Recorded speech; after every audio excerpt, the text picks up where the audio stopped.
Black folks in politics, I What up, swear. y'all? We here, Hotep Ish, Intelligent Ish Talk, Intelligent Shit Talk. We are live. Indeed. Where I have, it's gonna be a great show today, man, because I have two people I love and respect a whole lot. We gonna get in talking about Ice Cube plan for Black America, Trump, all that stuff. We're gonna clear up the confusion a lot of people have. So I want to welcome my guests here, Melvin Graham, and Dennae Wright. What up, Melvin? Hey, how Hey, you hey. doing, brother? Thanks for having us on. Yeah, Ah, thanks for man. having us. Thank you for coming on. I appreciate you for coming on here last second, last minute, because it's a lot of shit going on. It's like you see what's going on. For people listening here live, thank y'all for joining us. Comment, like, share in the chat room. What's up, Michelle Byers in the chat room? Thank you for joining on Periscope. Tan on YouTube. What's up? What's up? Thank y'all for joining us live. I don't know about yeah. Okay, we gonna get into all that. We gonna get into that. What's up, Dion Peoples? Finally catching me live, man. Salute, salute. What's up, Roosevelt Pitt? Yeah, on Facebook. Yeah, so we have, everybody's joining in the chat room. Facebook, Periscope, Twitter, the different Facebook pages, YouTube. Thank y'all for joining in. Thank y'all for joining. Yeah, we gonna be. Let me adjust this camera right here. Make sure this shit right. God damn. There we go. There we go. All right, cool. Raleigh, North Carolina in the house. I went to the Raleigh Durham Airport one time, and that was one of the smallest, most awkward ass airports I've ever been to. You ever have don't ever have an early morning flight out of Raleigh Durham? We had like a 6:15 flight, and this was like right before 9/11. They came and opened up the gates of the airport at 6:01. Like, hold on, y'all got gates on the airport? Yeah. So yeah, thank y'all for joining in here. But we about to talk about Cube, and we gonna break down this confusion, man. Because Ice Cube, let me give everybody a brief breakdown. If you don't know us, if you've been under a rock, let me break it down for you, so we can clear it all up, and then we are gonna get my guest point of view, and then we are gonna get some of your point of view in the chat room. Ice Cube, basically, and you can go back to a broadcast I did about 2 months ago now, where I broke down Ice Cube's plan for Black America. He put together a plan that he worked with some people on. That dude that used to be on ESPN, Chris Broussard, the light skinned dude looked like a set of pig nuts. Him, he worked with him and somebody else on putting the plan together. Right. And it's a pretty, it's a pretty cool plan. It's not complete, it's not comprehensive, but it's a good direction. Because people always say, well, what do black people want? We don't ever say it. People always want to put the blame back on us, talking about what we didn't do right, what we didn't do. Now you got Cube doing it. He shopped the plan to the Democrats. The Democrats basically gave him lip service. And one thing Cube said on Twitter that stood out was the Dems basically told Cube, we'll talk about this shit after the election. And the Republicans said, okay, let's talk about it now. So he went and he spoke to Donald Trump about his plan for Black America.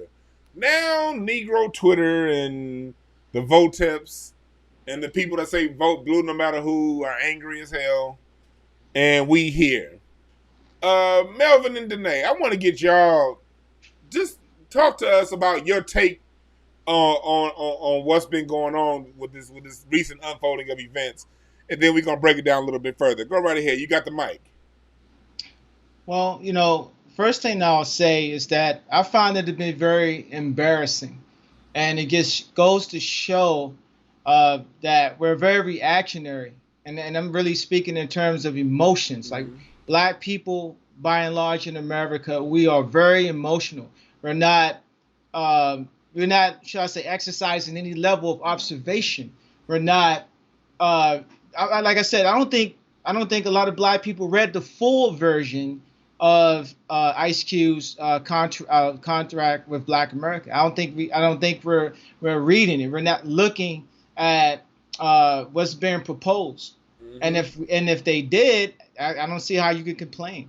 I'll let my queen speak on that. Yeah, I agree. I'm like, man, it's like you're damned if you do and you're damned if you don't. It's like, I mean, what are we doing? Are we I don't know. I just think black people as a group, because we have to consider each other as a group, just are too politically immature to really like participate in the political process the way others participate in the political process, if that makes any sense. Right. We're just like, we're too immature about it. We're way too emotional about it. It's like, and I put this on my post to show the juxtaposition between two eras.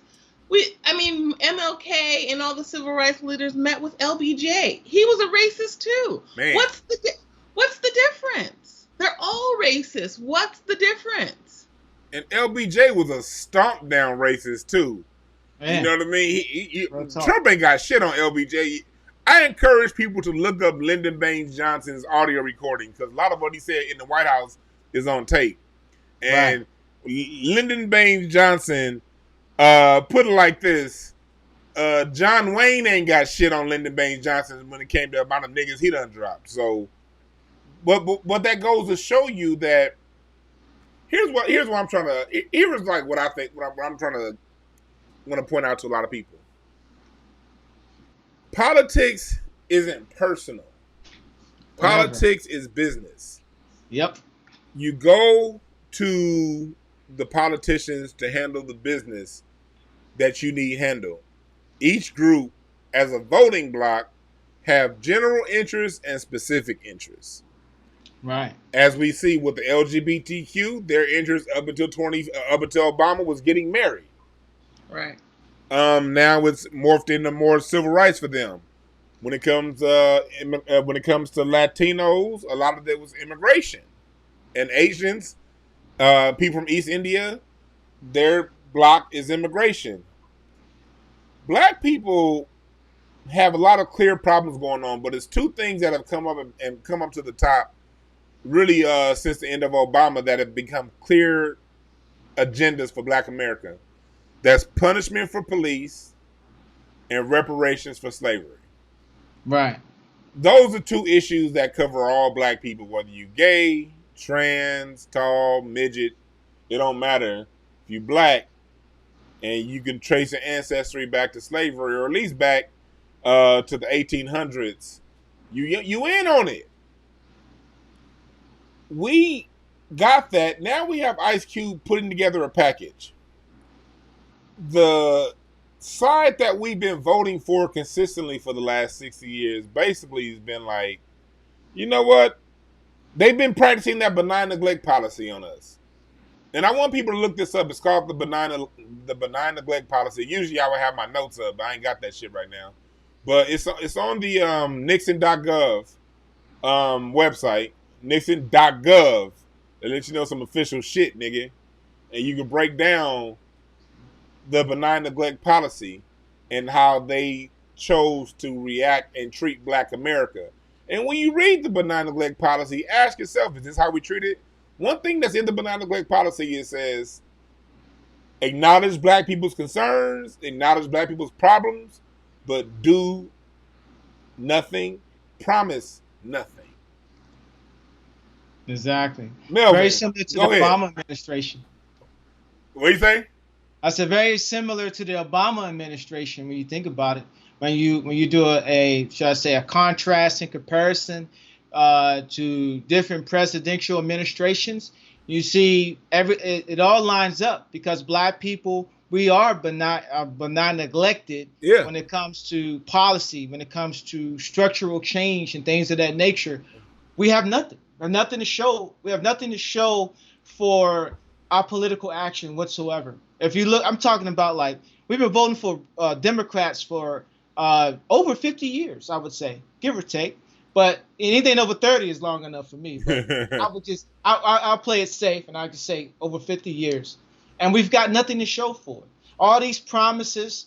I mean, we can go back to Clinton. We can talk about JFK. We can talk about Obama and Biden. Since Biden is running for president, we actually had a snapshot of what Biden would actually do, and that's nothing. Right, and that's the thing that we always have this discussion about. Why are the Democrats such a positive word to Black people? Like, why is it like this weird like contrast? Republicans are evil, but Democrats are good. And I don't understand like where that concept comes from, or even just the logic. And this is why I said we should not participate in the political process when we're talking about voting for the lesser of two evils. That makes absolutely no political sense. That actually is very unintelligent. It's very unsophisticated, and it's a very dangerous approach to voting. If voting is so powerful, if voting is empowering and voting changes things, why are you just going out voting for nothing? Why are you voting for a political party that has never really specifically addressed your needs? And most Black people live in democratic states, cities, where if you go to anywhere, whether it's Los Angeles, whether it's Philadelphia, whether it's Detroit, you go to most Black, quote unquote, Black areas, because we don't have Black communities or Black neighborhoods. Of course. They're horrible. Right. You know, they're horrible. So my thing is, like, where did this whole concept of the Democrats are these good people? I don't know why most Black people think that way. Yeah, it's he's right. It's been like an association in our mind, a false association, right, of blue good, red bad. You know what I mean? And at the end of the day, both of them are bad for us. But you mentioned a point, and I want to go down that rabbit hole you brought up. You said a lot of times we like Black people live in democratic run cities, and you see the end result of what we're going through. Let me first of all admit to the people listening, I've always been pro-Black. Don't get me wrong. From my whole life, I've always been pro-Black.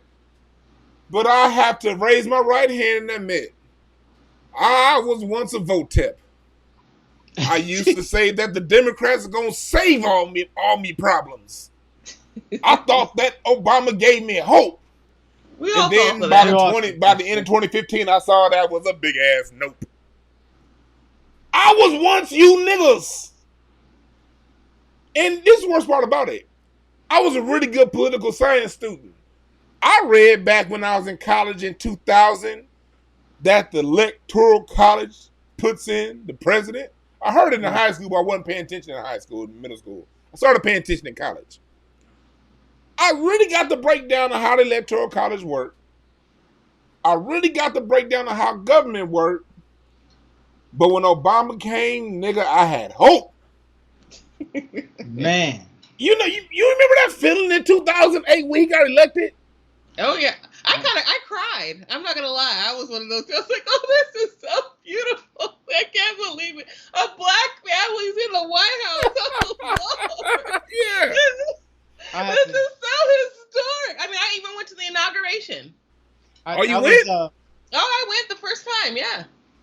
I was deployed. I was in the Navy during the time where Obama was elected. And, of course, you know, by me being an avid Obama supporter, because not only did I buy all the books and whatnot and donate to his campaign, because if you donate to his campaign, he gave you a ticket to come to the inauguration. However, I was on a ship and I couldn't be there.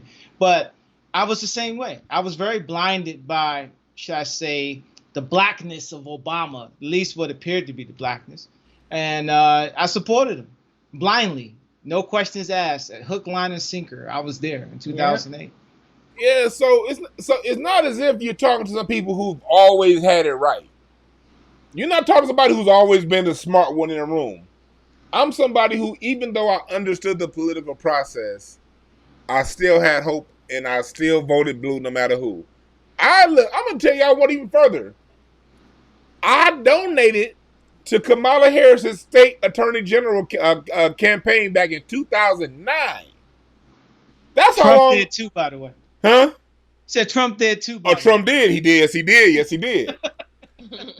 I didn't look. I gave $50, but $50 all I had at the goddamn. I was a club bouncer. I was a security guard and shit at a club. I didn't have much money, but I said it's a Black woman, and she running on. She gonna fix the criminal justice system. She gonna get things right. She was telling us everything. Look, this is how smart Kamala Harris was. She had her fundraiser at a club on Hollywood Boulevard in Las Palmas. It was called Element. Element, right. Back in 2010, 2009, Element was one of the hottest clubs in LA. Big, huge club. And Kamala Harris had her fundraiser there. It wasn't at night with the club hours. It was like earlier in the day. But she knew to have it there. So she had my generation, all of us millennials, in our 20s. We still in our 20s like, yeah, Kamala Harris. Right. I believed all that shit. Man. And then we saw what happened. This is something I want you guys to talk on.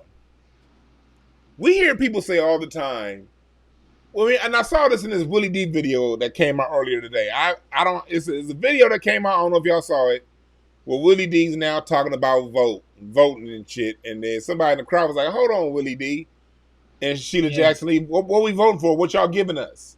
And then Willie D flipped out and then was like, you still gotta participate. You gotta participate. You gotta have a voice. The reason why black people don't get shit because we don't have a voice. Look, black people voted in droves for Obama, and when it came to the Senate and all that shit. Then I hear black people say, well, he didn't get his house. If he got the house, and black people didn't go out and vote in 2010 to keep the House of Representatives. Look, dumbass. Whenever a Democrat or whenever a new party takes office, the opposing party gets the House in 2 years. That always happens every fucking election. They always make it seem like black people didn't do enough. What do you two feel about the whole ideology about black people not doing enough? Well, I mean, that's one of those tactics to, should I say, that's a Democratic tactic to have a strong hold on the black vote, to make us feel as if we're not doing enough, to make us feel as if, you know, we're important in their eyes. In all actuality, we're really not, because if we were, they would do more to try to keep us voting for them. But I also wanted to say about the Willie D thing real fast, and I'll let my queen step in. Shout out to Ogun Black's Logan. Ogun Spirit Logan, I'm sorry. He was the one who interviewed Willie D. Yeah. And he took him to task. I mean, Willie D got emotional. All those old Negroes got mad. And I mean, and I'm not, if anyone in your fan base is elderly or whatever, I'm not talking about you. Oh, no, they get it. Let me make that clear right now before I get attacked. Anybody that watch this show is ignorant, so you go right ahead. But he took Willie D to task, and a lot of the old folks there in the church, you know, got quite hostile, I would say. But and to go back into your question, I give it to my queen. Yeah, the Democrats want us to feel a sense of guilt. They want us they want us sort of docile enough so they can implement, should I say, their agendas onto us. So we run to the polls with no strategy, but out of fear. That's what I would say to that. Yeah, I think the Democrats know they're Negroes. They know that we suffer from a perpetual, you know, state of low self-esteem, that, you know, we have this eagerness to be accepted and to be a part of the fabric of America, and that our issues are really, you know, matter, and that, you know, that we're just a part of the whole system, you know. So it's like an abusive relationship, you know. Yeah. People who are like in, you know, domestic violence, like if the woman will never be able to do enough for the man, or vice versa, because there's women that, you know, abuse men too. You're never going to do enough for people who are manipulating you. It's all manipulation. You know what I mean? And so the Democrats figured out, hey, here's a voting block, you know, that we can tap into for generations, because all we have to do is play to their emotions. I never forget this one. Dr. Amos Wilson talked about how the system of white supremacy has stripped black people from being logical and has put us in a state where we're completely emotional people. So we only react off emotions. We have a hard time, you know, being critical thinkers. You know, we read everything through an emotional filter. Right. And so the Democrats understand that. They have to understand their demographics. They have to understand their base. They have their psychologists. They have their, you know, this is stuff that's a well-oiled machine. It hasn't been around for 100 and something years if they didn't know how to perfect it. So it's a abusive relationship that black people have with Democrats. Democrats are very manipulative. They acknowledge your pain. they, come and say, oh, yes, Melvin, I understand that black people have had it so hard and the structural issues, and we're going to figure it out, And Melvin says, oh, thank you for acknowledging my pain. And then they go back to doing, nothing. I mean, honestly, that's slick. If I was an unscrupulous politician, I would do the same thing, to be honest. If it's that easy, it's like stealing candy from a child. If it's that easy, why not do it? That's real talk. Because if I can go into a room full of niggas, they gonna bring me their best fried chicken and cakes. Facts. And all I gotta do is smile and say, I understand your pain. Now give me a vote. And then I'm gonna get all that love. And then at the same time, when people say things bad about me, these same niggas I don't give a fuck about are gonna do something about the people saying something bad about me. That's a great deal. Right. You mean I'm gonna get this whole block of votes without having to promise them shit, and I can damn near guarantee these corporations who I'm really working for that they gonna get these things based off these guaranteed votes I'm getting from these niggas who don't want nothing in return. Right. And it's kind of a no-brainer. It's wrong, but if the person on the other side isn't putting that boundary to make sure that they're not getting abused, then the person it's a bully. A bully's going to only bully you so much until you act and you don't allow him to bully you anymore. You know what I mean? I mean, you got to kind of break it down to black people like very simplest terms. You're not going to let someone just come and beat on you all the damn time and then not do anything. Eventually, you're going to have to push back, So you only allow people to treat you the way you want you teach people how you want to be treated. Black people have, through their voting process and through their lack of political understanding, and you don't need to be a political science major. You don't need to be like a scholar with politics, because I'm not a scholar with politics. Hell, I voted for Kamala Harris for senator. I was like, oh, she's black. I voted for her. And I'll be honest, I did. So, we all come at this this awakening, or you say at a certain time, in life, but you don't have to be this scholar to understand just the basics of politics. We all play politics at work. So take the work, unless you, I don't know, I play politics at work. Maybe some niggas don't play politics at work. But, you if play you're smart, politics you at do. work. You play politics with everything, and every relationship is some sort of political. It's an exchange of power. Everybody does it. So that's how we need to look at the Democrats. It's just an exchange of power. And and the black vote is too cheap. It's too cheap. And I can't stress this enough. And I say this because if Biden will say on the Breakfast Club, a black platform, that if you don't vote for me, then you ain't black, right? And we just dismiss that. We let that go. And, and then we get Negroes trying to explain for Massa by saying he was joking. He was not joking. He was not joking at all. He didn't, he smiled I guess he smiled at the end of the statement, a smile. He didn't chuckle or laugh. Come on, we know. It was a Freudian slip. Exactly. Yeah. We know, we can decipher what's a joke and what's actually real talk. Come on, man. Niggas in the hood joking and game all day long. Like, we know what a joke is. Just keep it real. And pardon me if y'all don't like me saying the N-word, but sometimes I just gotta let it go. Man, you gotta let it go. Shit. you know what I'm saying? Sometimes I just gotta let it go. So I apologize for those who don't like that. So, but to get to my point, the black vote's too cheap. What are we getting out of this thing? What is the deal with the Democratic Party that affords them our vote? Because I'm just tired of, we got to get Trump out of office. Like I told my queen a couple of days ago, maybe yesterday, I talk about it so much, but we can go back to 2004 and we can look at the John Kerry versus George Bush. George Bush was the Antichrist. George Bush was Satan. George Bush was, Illuminati backed or whatever BS that, we be on in the black community about, that which is real and that which isn't when it comes to describing power and government. I'm just saying that Trump was, I'm sorry, Bush was that guy before Trump.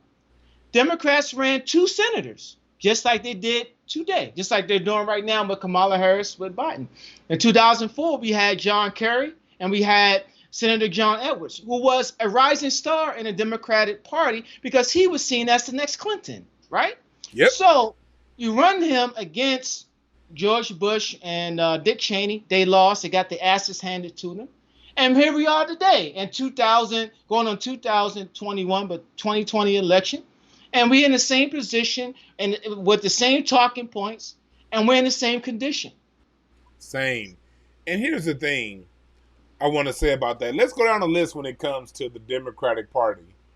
People are saying, like I saw someone in the chat room say Ice Cube's a sellout. No, the fuck he's not.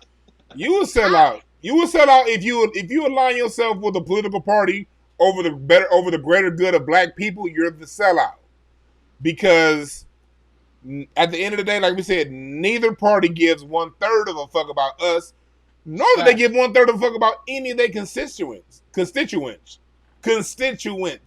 God damn.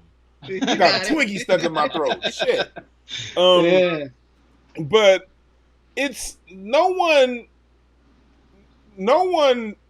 is saying that Trump is perfect and Trump is going to do everything right. Oh, no. What Cube is doing is he's putting black back into the conversation. Because like I alluded to earlier when I talked about the benign neglect policy, when they came up with the benign neglect policy, that was on the heels of the Kerner Commission report. And the Kerner Commission report was something that came out in 67 or 68, I forget the year. Right. But the Kerner Commission report said, okay, hold on, why are all these niggas rioting? People forget in the 1960s there was hundreds of riots all throughout the state, all throughout the country, LA, Chicago, all over. Miami, 1961, picking cops off and shit. So the government need to study, why are these black people rioting so much? They came back with the conclusion the reason why black people are rioting is because we promised them a bunch of shit that we don't plan on giving them. Right. So in order to fix that, we know we're not gonna get these niggas shit. So just stop promising it to them. And then it also in that benign neglect policy, look at what it says. It's only like a 9-page document. You niggas can read this shit. But it's a part that says we're going to give higher preference to this new minority category. New Asians, Native Americans, and Latinos of the country, we're going to give them preference under the minority term. We're in 2020. Ain't that what the fuck they done did? Exactly. So that's how the party treat us. In every city black people live is Democrat top to bottom. I live in LA. Y'all live in LA. Los Angeles, California. Exactly. I love it here, by the way. I love it here, but we got black mayor. We got a black woman DA, Democrat. I'm not black mayor. We got a Democratic mayor. Democratic DA. Yep. Democrat, all up and down the board. Democratic governor. Yep. Mr. Newsom. But it was a report that came out in the LA Times last week that said black people are 63% of the nonviolent arrests in the city of LA that we only populate 6% of. When you go around the country where we live, can you honestly say, are the black people in Democratic-run districts better off than the black people in Republican-run districts?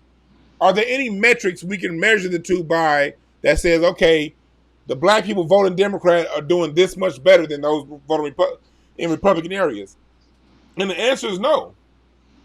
The answer is whether the black people live in a red area or a blue area, it's a whole lot of ain't shit going on when it comes to black people. Exactly. Case in point, San Diego. Go ahead. Remember, Mayor Faulkner in San Diego is a Republican. Yeah. You know what I mean? So, and the same thing, outside of the 4th district, maybe Chula Vista, maybe El Cajon. I'm sorry, I was living in San Diego before I came here. That's why I can speak to this a bit. You have the same thing. You have gentrified, shall I say, districts in San Diego that keep black people on the bottom. And this is a Republican dominant city. You know what I mean? And the same thing, it's a mirror effect because you see the same thing in Los Angeles. We see the same thing in Oakland. You know what I mean? So you're right. Red or blue, black people suffer. 100%. 100%. So back to Ice Cube. We said all that to say to get back to Ice Cube and his plan for Black America. Donald Trump and his people supposedly sat down and listened to what Ice Cube had to say. Right. And they integrated some of his things that he wanted within the policy. I want to now address the people that say, well, why is he talking to Trump? He can't trust Trump. What's he going to do talking to Trump? Oh, man. I want to address y'all real quick. People.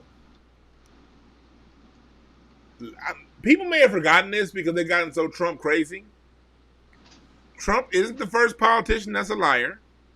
All of them are. All 45 presidents, including your local representatives, top to bottom. That's what they do. They lie. So can you trust a politician? No. But the way to get your issues put on the national table to then get pushed is to have them discussed nationally, because I guarantee if a politician doesn't say it, they ain't gonna do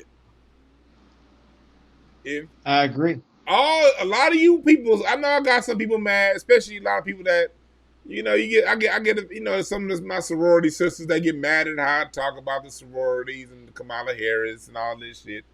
But all my sorority sisters, y'all all grew up on Destiny's Child. And what was your favorite song when you was young? Say my name, say my name. You basically, Beyonce was saying, nigga, you don't love me unless you can say my name in front of whoever you around. Well, goddamn it, the same apply to politics. Facts.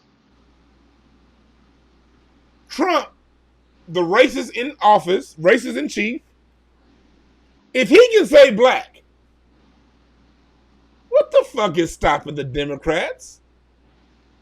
Exactly. There's a lot of contrast between Trump and Biden, or Democrats and Republicans. Remember, you ask Democrats who built America, they'll say we're a nation of immigrants. Now, we have Biden on record saying that. That's an insult. Okay? Now, Donald Trump, what he said, right? They said this is what he said. I'm just going to get to what he said. He said that, black people built this country.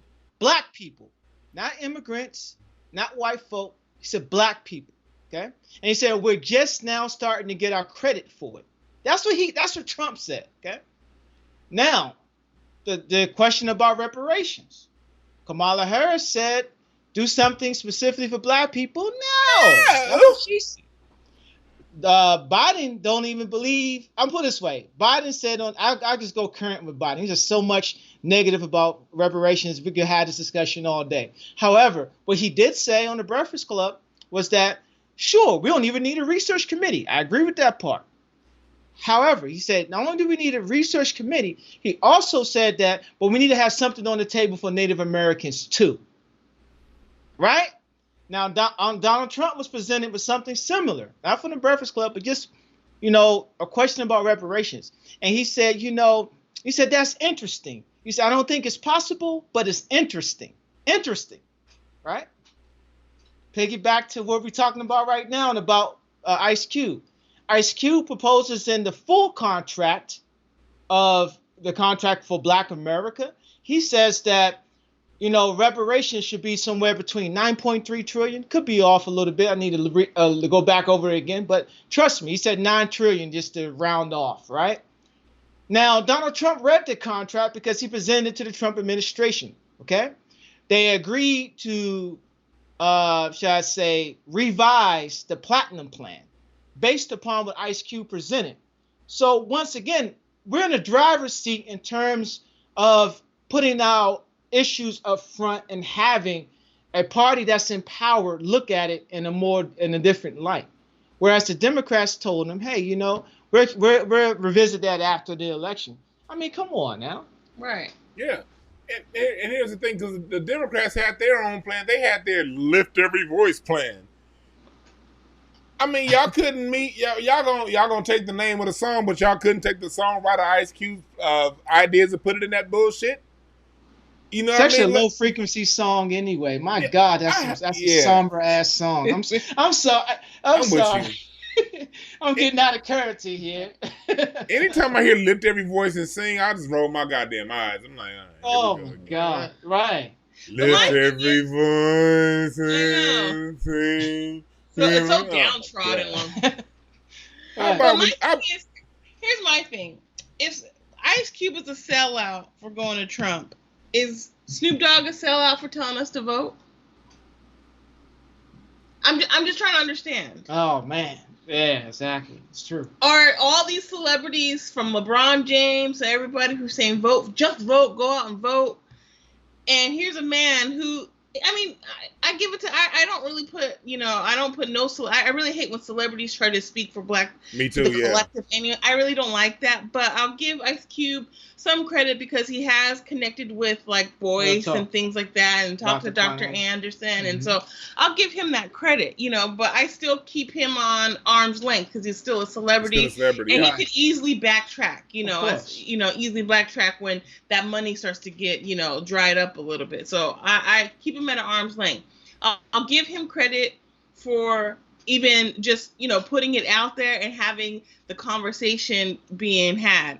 But what's the difference between him meeting with an actual sitting president or administration and then Snoop Dogg just telling us to go vote, but Snoop is not telling you what you're voting for? Yeah. Someone in the chat can say, like, what's the difference between the two? That's a great point.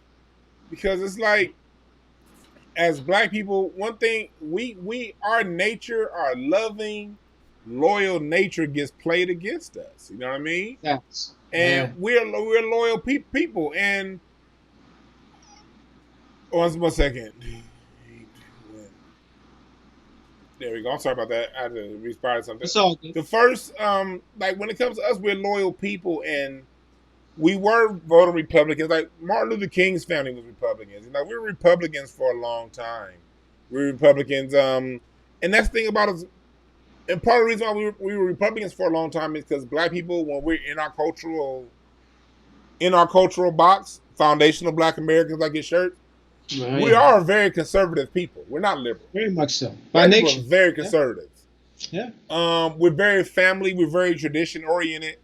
We Frederick Douglass talked about immigration back in the fucking 1860s, niggas, and about how it was never a good thing for us.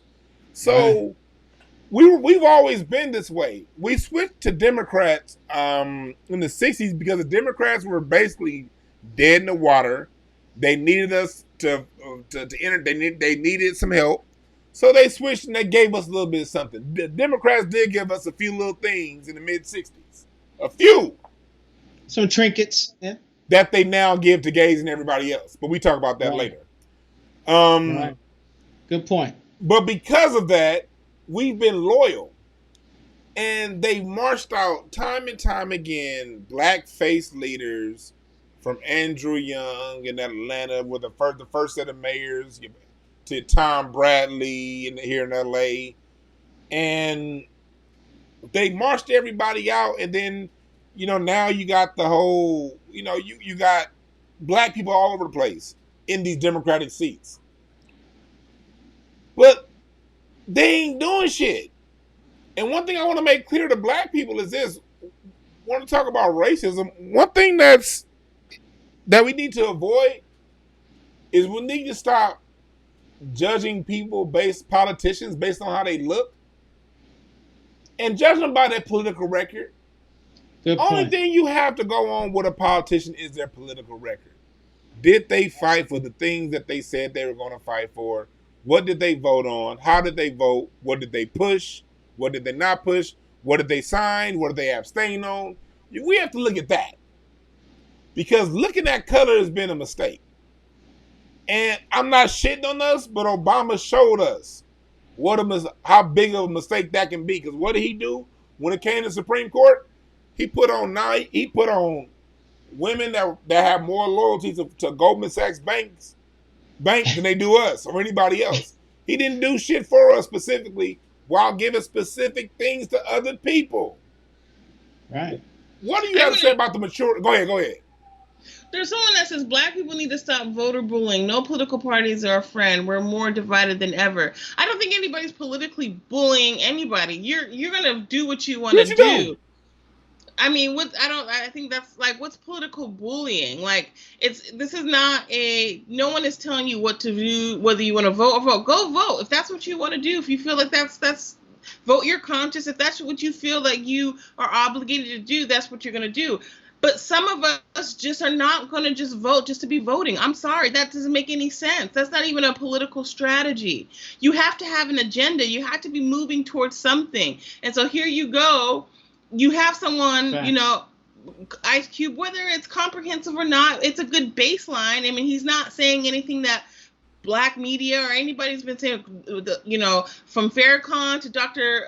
Anderson, who hasn't been talking about reparations or whatever for 40, something years. Right. He's not doing anything brand new. But I mean, what do y'all want?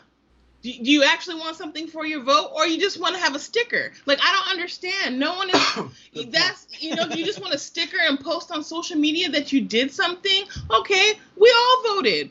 We vote in California. I'll even say I voted for Hillary Clinton at the time. I was just like, maybe I should. I don't. But I did it, and I didn't get nothing for that. I voted for Obama twice. I didn't get nothing for that. Nobody is bullying you. Stop with the emotion when it comes to like politics. My God, no one's beating you down saying don't vote for these people. Do whatever you want to do. But yes, the black vote is divided because there's a section of us who are like, no, right. Abstination is actually a political strategy. Exactly. I'm a one issue voter. None of these politicians are talking about anything that even interests me. Mm-hmm. So I'm going to abstain, and I'm going to hold my vote until there's a politician that we can fund, who's going to move our agenda. Because one thing, your vote gets the politician in the seat, but your money is the one that makes him move. And black people don't put no money behind no sort of politician. They just go out there to vote. So the way I'm taking it, and the way a lot of other black people are taking it, are saying, okay, I'm going to sit this election out. I'm going to get my money right, get my stuff together, get my economics together, so we can fund somebody that we feel would be the best person who would speak to our interests, and I'll fund them, and then we can hold them accountable. That whole asinine logic, well, just vote for them, and then when they get into the office, then we're going to hold them accountable. Which we don't do. Right. Because Maxine Waters has been in the office for 40-something years. You just vote for her every single time. We live in her district. You go to her district. Her district hasn't changed anything. But I don't see anybody holding her accountable for anything that she hasn't done. So nobody's bullying you. I'm sorry. Exactly. Ebony Eyes did say, you didn't read my previous post. I agree with you, sister. So Ebony Eyes, if there's any confusion there, that's okay. Maybe that. Oh, okay. That's fine. But however, that point still needs to get made, regardless of the. That's a good point, right? Yeah. We salute to you, Ebony Eyes, but that was still a great point to be made in general, because people need to hear that. Right. Exactly. But shout out to you, sister. Right. But I mean, look at what we're doing as a people. I mean, what direction are we going? Like, we got some of us who are on code, who are B1, who are FBA. I'd throw a nod at ADOS because they do talk about reparations, and I respect that. However, you have us, we have these small sects or groups of people who get it. But then you have that large majority of black people who don't get it. So if Biden wins, it almost becomes harder for us, because now the wall gets sort of taller because more Negroes go to sleep. Right. I'm with you, right? You said something real cute right there, because here's the reason why I don't mind Trump. Like I said, I don't support him, but I don't mind him, is because, look, the reason why I don't mind Trump is because I trust black people. It ain't got nothing to do with Trump, but it has everything to do with the faith that I have in black people. When black people know we have an enemy, we fight and we win. When we think we have a friend, we get lazy and we get screwed over. The Democrats have done so much to us underhandedly. Right. Whether you're talking about mass incarceration, drug disparity laws, 3 strikes. People forget 3 strikes started here in California. These whole gang injunction laws where one nigga commit a crime, 20 go to jail, that started here in liberal California. They do, like, people don't even know here in California, yeah, weed is legal, but go check the arrest records of the people still getting arrested for weed. It's still black people because they have all kinds of tricks and shit in the weed laws to where it ain't really, really legal. But the only people going to jail and getting arrested are the black ones. Everyone else gets a, hey, go smoke it somewhere else. You know what I mean? So this happens. We get politically undermined far more when we think we have a friend in office because they can sing some Al Green or Bill Clinton play a saxophone and we don't watch what they do politically. And so that's one thing I'm seeing from black people. I'm really happy at the progress we've made over the last, we've learned a lot. A growing sector of black society has learned a lot from Obama. And this is one thing I want to say when it comes to that, to the people, if you may be feeling discouraged. We all see black people getting better, getting smarter, thinking, wisening up, asking questions. We see it. But then we look to the other side of the street and we see way more niggas still got way more to say about LeBron James than they do, black empowerment. We see that still, they still way more. Like, I'll be talking shit on sports just to have fun when I'm at time. I'm like, damn, if I can get the black men to defend black empowerment and black culture and black ancestry the way they defend LeBron James soft ass, we'd be good. But back to what I was saying. We as a people, we don't have the big numbers. We still are the minority, those of us on the black empowerment B1 mindset. But I want people to remember this. The American Revolution was fought by 3, 4, 5% of the people. Not even 5% of the population fought in the Revolutionary War to get American independence. Less than 10% of people fought in the Civil War, which ultimately ended slavery. Right. You don't need everybody. You just need a small, focused group with laser-like intention to get the job done. Everybody else is followers anyway. I agree. But do you agree with this, though, brother?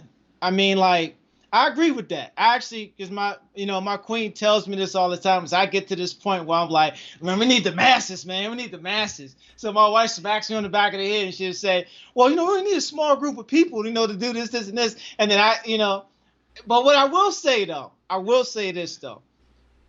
If the masses get dumber, our job gets harder. Do you at least agree with that part?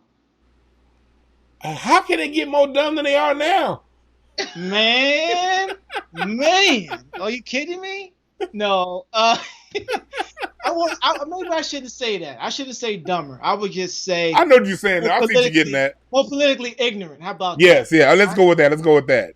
You know what I mean? Where we get more and more black people because of Biden and this false illusion of inclusion. So we start to say stupid things like, maybe we don't need reparations. Maybe we can just do it ourselves. That type of talk. You know what I mean? So it sort of, undermines our work that we're doing on the grassroots because you get this wall of confusion that Democrats create based upon just mere illusion, brother. And I just think that makes it a little harder. Not saying that, I agree. It does make it harder. Right. Now, not to say that small and a few doesn't work, because I believe we can get a lot done. I just think it becomes harder if, liberals get in this office and they just start to come up with these illusions. It makes our job harder. Well, most black people, most black people know what we have to do. And what we have to do is not a political thing. They just don't want to do it. There's sacrifice that comes with success. You know what I mean? You have to sacrifice something. And so what we got to talk about is that a lot of black folks are fearful. They're scared of Trump. Trump is no different from the last 45 presidents. Okay. He's really not. He's not, how do we go from, you have to ask yourself sometimes, how do you go from Obama, the audacity or hope, to Trump? There has to be some, there's a reality there that people don't want to have to deal with. So the reality is that most black people don't want to don't want to admit that we live in a white supremacist society. We live in a race-based society that black people, that is based off of the oppression of black people. And no politician is going to come down, and no, there's no magical person that's going to swoop down to save us, because if that was the case, that would have happened 400-something years ago, but it didn't. But somehow, some way, we've always made a way from, the transatlantic slave trade to, walking off the plantations to civil rights, whether that was, the right, initially the beginning of the civil rights was about empowerment and resources, and then, obviously got diluted into other things. So, but we won't go there. But now we're at a point right now where if we don't get it right now, we need to get it right. We need to, the 3% of us, the 5% of us, the 4% of whatever, we really need to get it right now, because I don't know if we have another 50 years to get it right. Oof. We all live in California. We live in LA. We are vastly outnumbered out here. It's a fact. Ooh. Vastly. LA is no longer a black city. Vastly. So if we're voting Democrat, and you really need to pay attention to what Democrats are saying. We are really pushing. If you go back to even to what Dr. Claude Anderson, and this is what kind of irritates me too about black folks, like you can go back to any of his old videos 20, 30 years ago. He's saying the same things he was saying as a young man, and he's still saying it to me. And it's very, very frustrating to me, because now we're in this generation where we all were born into nothing, and we're all starting from scratch, and we're all trying to build from nothing, So we don't really have a whole lot of time to keep going back and forth with this, with the ignorant talk, with the lack of critical thinking, with the emotions. Like we are being pushed into we are in a permanent underclass, and we're about to be pushed into a deeper permanent underclass to the point where we'll never be able to get ourselves out of it.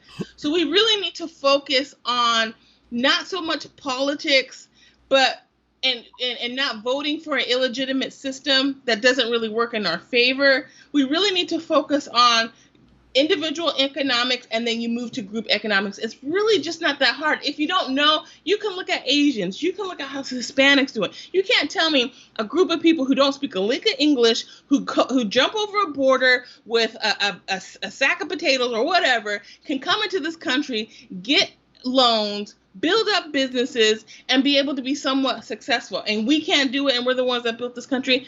You know what I mean? Like, we got to get our self-esteem up. We got to just be a little bit more, I don't know, just like, got to get that grit back. We got to get that grit our great-grandparents had back. Right, and that's why I don't like when people say, oh, we're not our ancestors. Don't diss on our ancestors like that, because our ancestors weren't punks either. There was, just like there's coons and stuff like that now, there was that population then too. If our ancestors did not work hard, we wouldn't even be having this conversation right now. So, we're not our ancestors in the sense where we had to go through what they're going through, but we can draw inspiration, we can draw motivation, we can draw from that to give us the spirit that we need, that those ancestors had to continue to fight, if I'm making any sense. Oh, it makes sense. Yeah. Perfect. And I mean, right now, this discussion that we're having, and those who are listening and those who are commenting, right now we're, should I say, off the plantation, because that democratic plantation that our people are on, it's a real plantation, because they're being commanded to do things that goes against their own self-interest. And what was slavery? Same thing, right? So right now we're outside of the fence, and we're talking to a bunch of Negroes who are stuck on the plantation and don't even know that they are. Mm-hmm. You know what I mean? And it's unfortunate. It's so unfortunate, but the cold reality of it is, we will never be able to grow as a people until we start to practice real principles that are beneficial to us, and not Latinos, and not, everyone else. And if Latinos are listening, or Asians are listening, understand something. They're not advocating for us the way we advocate for them. Like, think about it. The Congressional Black Caucus, they talk more about immigrant issues than they do black issues. Right. So where is our representation? Facts. You know what I mean? like one thing I want to point out to black people, like I said, I made a point earlier, and I want to drive this point home. When we fight, we win. Right. Only difference is, the only thing we got to focus on now is our goal. Because when we go back to the 60s was a win for black society.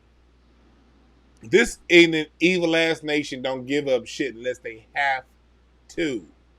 We disrupted things so much they had to give us what we demanded. The problem was we just demanded the wrong shit. We won, but we said, I want to integrate with you, massa. Instead of saying, let's get these reparations cracking and fuck you. Right. We got what we wanted. We just wanted the wrong shit. Right. We want integration. Exactly. Right. That was a case study. And we let other people bully us from benefits that belong to us. Like we look at that affirmative action thing, or for instance, the DREAM Act, right? Yeah, the DREAM Act was for immigrants, which in turn gave them, shall I say, protection. Yeah, protections that we're supposed to have as a people. But to go to affirmative action, because that's important. Now that was a bill that came on the backdrops of the civil rights movement, and civil rights became something totally different, because the civil rights we were fighting for was for the rights of black people. That wasn't for, the LGBTQ. It wasn't for white women. It wasn't, for the Latinx community, whatever. It was for black people. But it sort of migrated and spurred and spiraled into, all of us bill versus, we need to get black people on track for what was taken from them. And how did that, and I want to point out to people, how did that happen? How did we go from the civil rights movement of the 50s when it was black on black on black on black to the 60s when it was all for everybody? I want to point out something Dr. Randy Short said on my show a couple weeks ago when he was talking about the civil rights, the real civil rights movement ended at the March on Washington. The way the European frames the March on Washington to us is that's when it began. No. The March on Washington, when Martin Luther King came out saying, I have a dream, that's when it was over. Because that's when the Kennedys and all these different people put up money, and they put money behind the NAACP and all these other people to change the conversation. It was the NAACP jumping in talking on that multiculturalism shit. Right. So, what does that say? What lesson can we learn from that now as black people? Here's the lesson in that. The lesson is, it ain't going to be no major organizations we can trust. Major organizations get infiltrated. Their messages change depending on how much money somebody got to change their message. Facts. We can't focus on individuals. We can't say, okay, this nigga here is the next Jesus, because they're going to kill him if we do. These are all lessons that we should learn from the 60s. Organizations don't work. Looking at leaders don't work. So what does work? A code of conduct. Exactly. A code with a common mind. A black first agenda. What is a black first agenda? What's our two main issues? Punishment for police and reparations. Reparations first and punishment for police. That's where we are right now. If it helps black people, that's the code. And we all know how to get on code. Your dumb ass don't need to a walkthrough every time you get a new job. You know exactly how to work at that work versus how you act with your friends, versus how you act with your grandmama, versus how you act with your baby mama, versus how you act with the chick you just fucking. Everybody know the code of conduct with the group and environment that they're in. We know the racial code of conduct, niggas. We just scared to do it. Exactly. So we have to know that, and know that when people are looking at individuals or this person, that person, this group, man, look, you better have that shit for yourself, because white supremacists ain't got no goddamn leader. Them people that tried to kidnap that governor in Michigan last week, they didn't wait on President Trump to say, go kidnap that bitch. They woke and did it themselves. What do you guys got to say about the whole leader concept? It's a joke, because it's not really something that people abide by. And right as you just mentioned about the white supremacists who went after what's she congresswoman? No, governor. Governor, Governor, yeah. She's a governor. I mean, not upgrader there, a governor, and they went out and did their bidding without having Trump having to say anything or any leader. But in terms of black people in America and leadership, I mean, we have several leaders. We've had this before, but what good is a leader if we don't have an agenda, a real agenda to go under and act out? Mm-hmm. Now like I said before, we have principles and codes of conducts that we go by. We have should I say items that we should fight for in every movement, from FBA to everything. We don't need. That's the thing. A leaderless movement is just people moving in motion that are actually fighting for a cause, which will actually, by definition, be a revolution. So we really don't need a leader. We really don't. We need a message. We need an agenda, and we need to follow through. Yeah, and I just think what we have in this generation that we can say that the previous generations, our parents, our grandparents didn't have is we have history behind us. Exactly. So all we have to do is look at history and see what worked and what didn't work. And one thing that we know that doesn't work is organizations, because we know, like with the Black Panther Party, with every other group, everything has been COINTELPRO, people have been infiltrated, things have been, get diverted and get diluted. So we don't need a leader. There's no I don't understand. I think we've been conditioned to believe that we need a leader, but we don't, because any leader can easily get picked off, every time. And then when that does happen, none of you guys come to avenge that leader's death. Nobody. Nobody.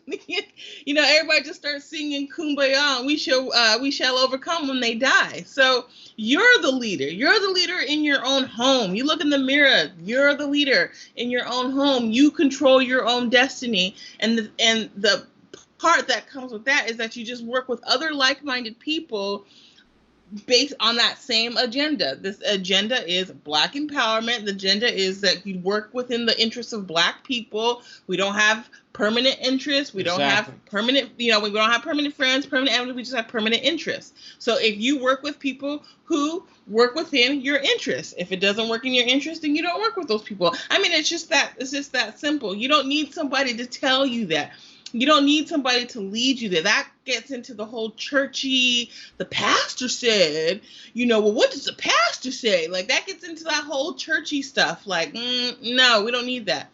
Just have confidence in yourself. Have confidence in what, you're doing. There's enough talking heads out there. So if you're a little confused and you don't know what to do, you can use people as resources. You can take what you like. You can discard what you don't like, and then you build that upon that your own life. But you don't need an organization, because we can see with ADOS and all that whole stuff, their leaders were, those two people, and now they're crumbling, apart, because everybody's wanting to have some sort of leader, because you don't feel confident in yourself. This is my shit. Yeah, yes, and then the Black people, we're really toxic with each other. So there we are. We've never really addressed the trauma of slavery. So when we get around each other, we get very toxic. That's why you have to have an agenda. That's why it has to be very, very structured, because immediately you start getting into that jealousy thing. You got too many cooks in the kitchen. Everybody wants to be the leader. Nobody listens to niggas, and so they finally get an opportunity to talk, and then they're blabbling. I always tell Melvin this. I'm like, we need to have one day a nigga babble, where everybody comes one day and you get to babble all day for that one day, and then the next day we get on track. Get to business. I know you haven't been heard. Nobody's listened to you in like over 10 years. One day a nigga babble, and then the next day we get on focus. You know what I mean? Hey. So that's just. So you don't need a leader. You are the leader. You are your own leader. Just get on code, understand what the agenda is, reparations, punishing the police, everything else comes in between, and then move from there. I like that one day a nigga babble. My wife's sitting right here next to me off camera. She laughed her ass off at that. We like that. One day a nigga babble. That's a new rule. One day a nigga babble. And that's it. Monday's nigga babble. Tuesday and moving on, no more nigga babble. No more. We get focused. Exactly. And we are the embodiment. We are the embodiment of many leaders. Let's understand that. Black people in America had some of the greatest leaders known to man. Like, you think about it, we had Marcus Mosiah Garvey, we've had Most Honorable Elijah Muhammad, we had Malcolm X, we had Martin Luther King, Medgar Evers. I mean, we can go on and on and on and on. So no, we don't need a leader because we're the embodiment of great leaders who came before us and has laid a track for us, or shall I say groundwork for us, or even blueprints for us, and how we should move.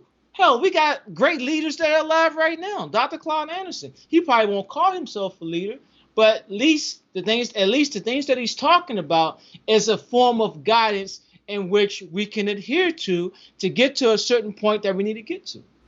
We've had Dick Gregory, we've had Muhammad, we've had them all. And each one is, we need to work on going back and listening to our leaders and applying what they said.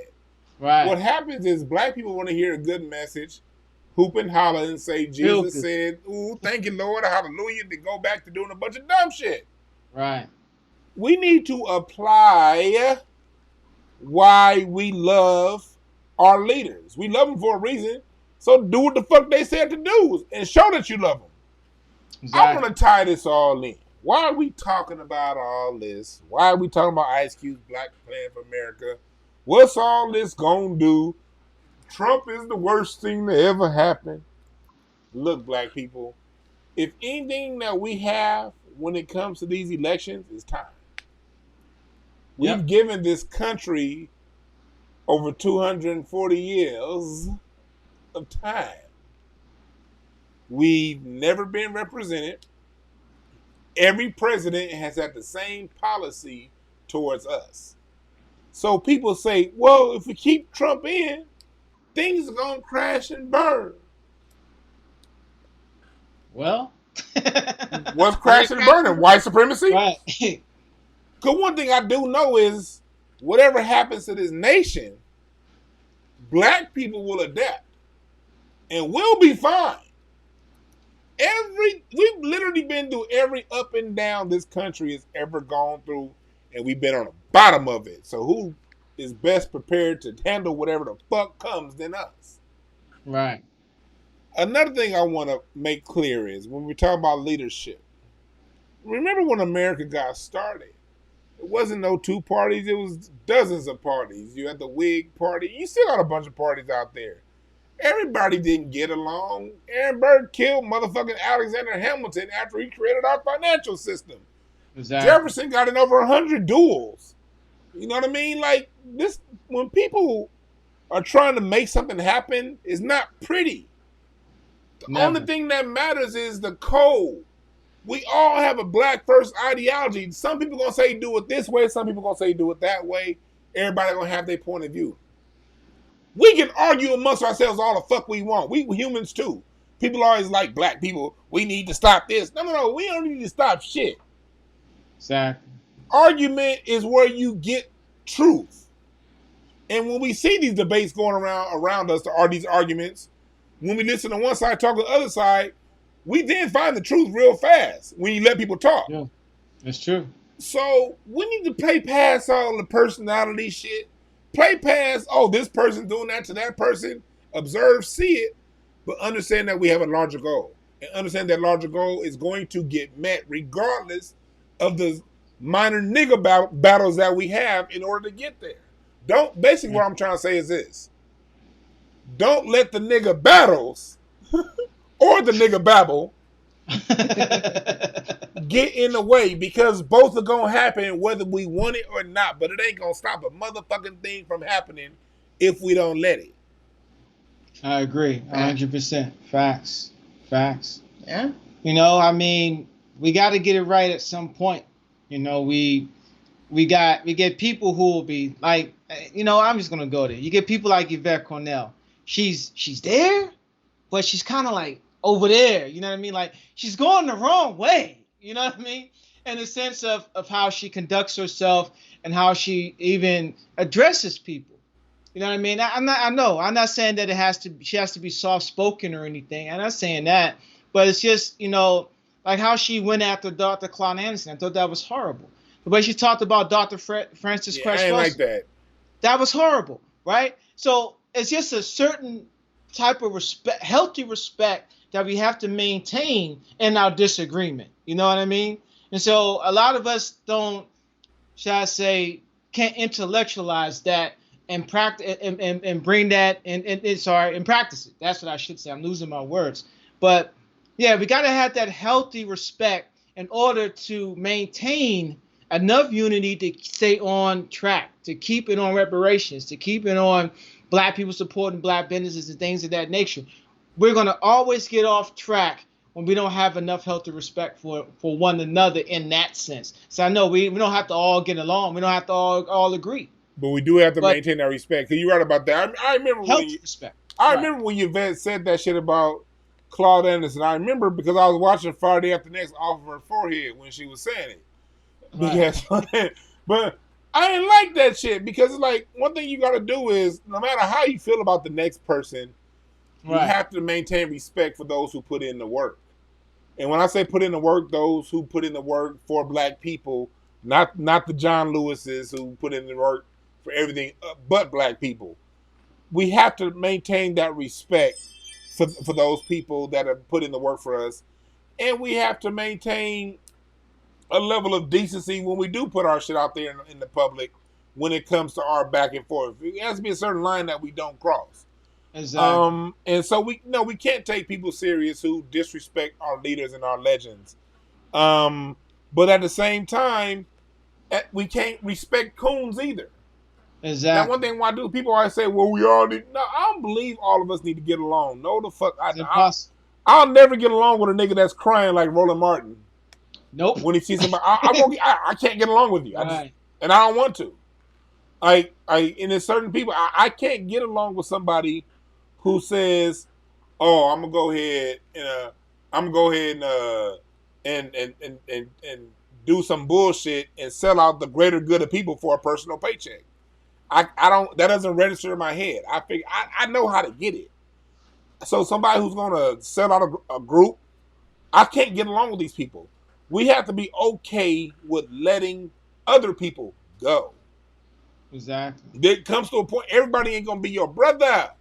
There are some people so far gone, you're never gonna make amends. That's fine.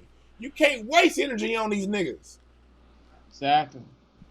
I agree. I'm a firm believer in natural selection, the survival of the fittest. So those who, get it will survive, and those who don't won't. So, I don't come from the position where you need to save everybody, because not everybody's savable. Yeah, savable. So, and I agree with what you said. Like, we're very resilient people. There's no other group in this world that's been able to survive the way we've survived. I mean, the Native Americans were never able to really bounce back from their genocide, And so, yeah, I draw comfort into that, and I draw encouragement into that no matter what happens, we will adapt and we will survive. So I say, let the shit burn. I say, let both of these political parties burn. Hello. I say, let everybody else get that work. Welcome to, Black America's, society, how we feel.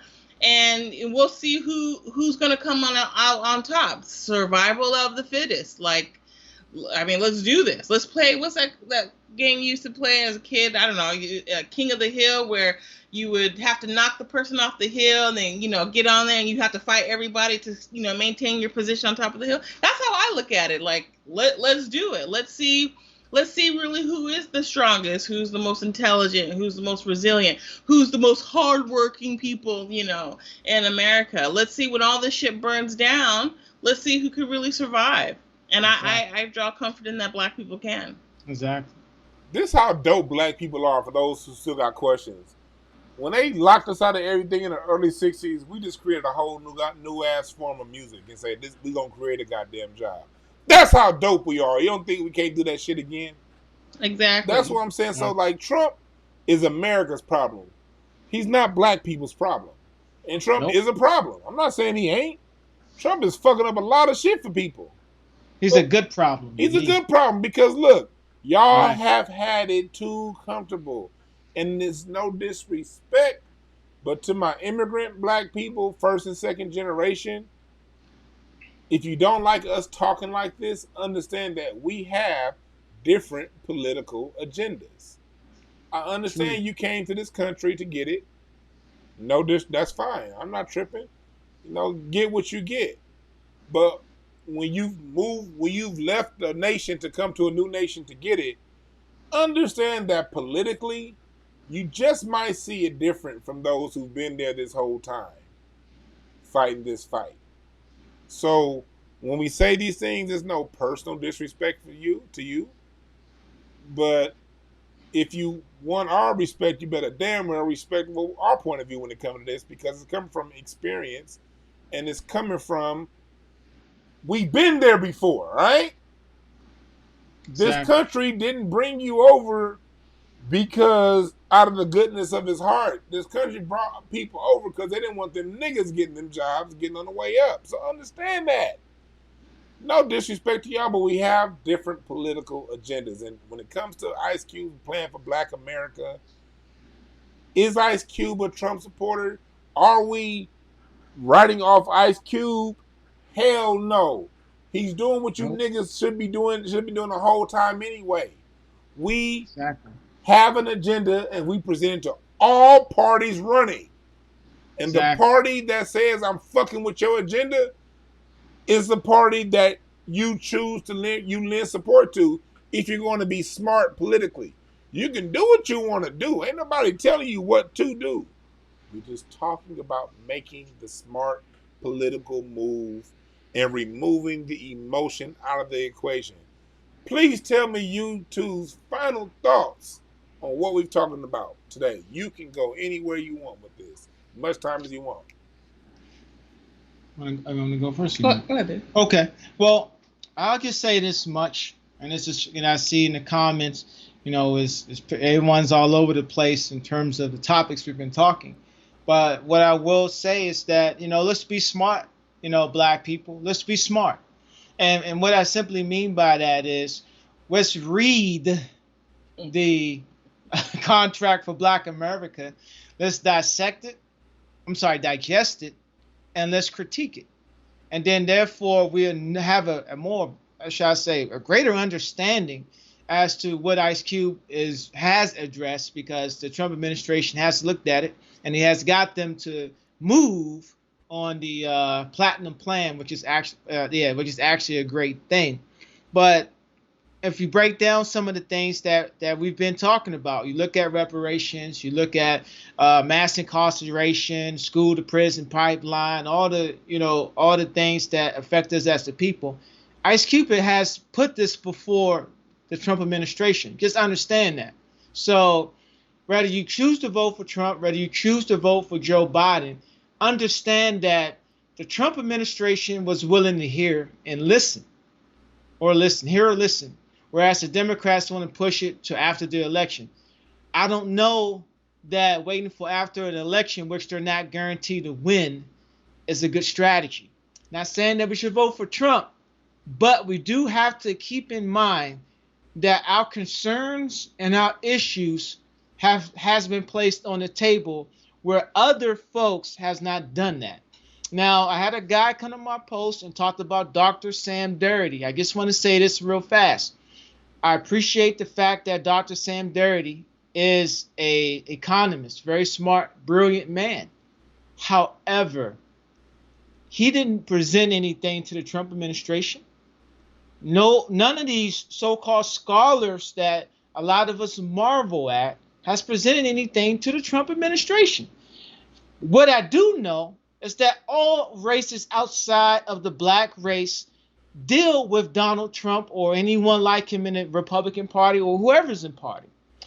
Donald Trump said that China, he called them what? He said that they, came up with the COVID-19, the Kung flu and all this other nonsense, and China, all that stuff. And what happens? Asian folks still negotiate with this man. Because they have to, because the guy's in power. So all I'm saying, Black people, let's be smart. Let's look at or should I say, let's measure what's been presented to this particular administration, just in case they win, so we can revisit it. And I'll leave it at that. My final thoughts is I don't think it's black people's responsibility to undo what white people have done. White people voted Trump in. White people can vote him out if that's what they want. Right.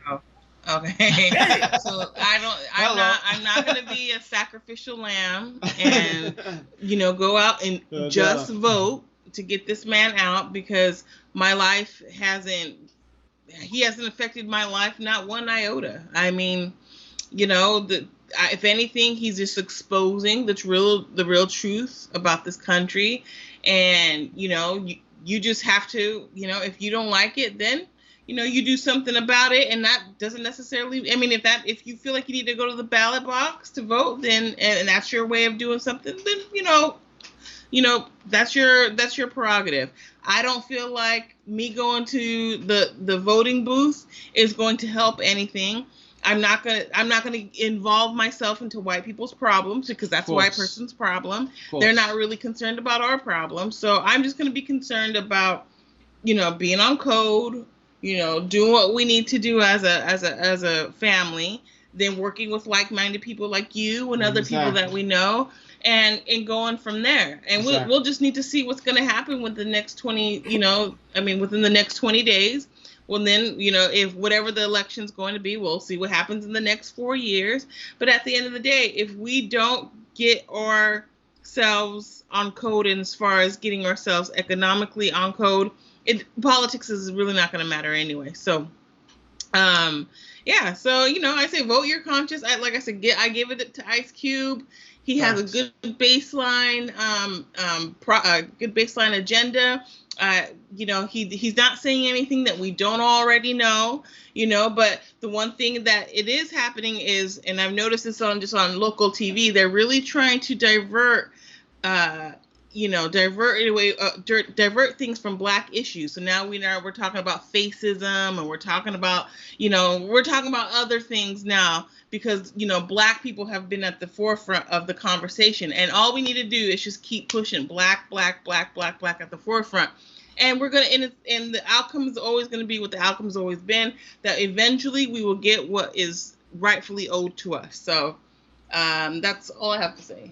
So yeah, good stuff. But thank you for having us on. Yeah, and we greatly appreciate it. I really do like your platform. I remember on Melanoid 300, I first was introduced to your platform, and I love the comedy, man. I wish I could laugh as much, when I'm on my own platform. I don't get a chance to laugh like this. You're so serious. I know, but I love your platform. Yeah.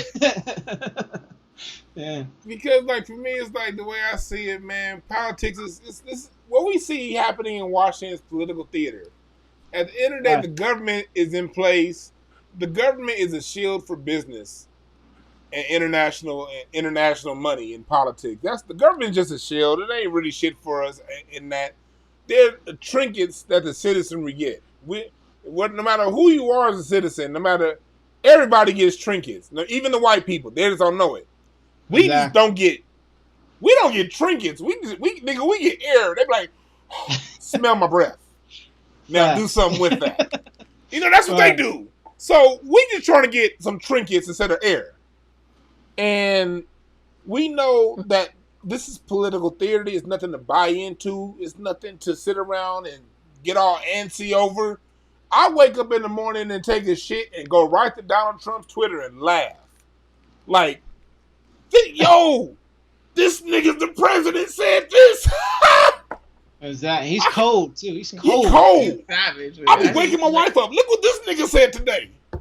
Right. It's funny, cause he doesn't mean shit to me.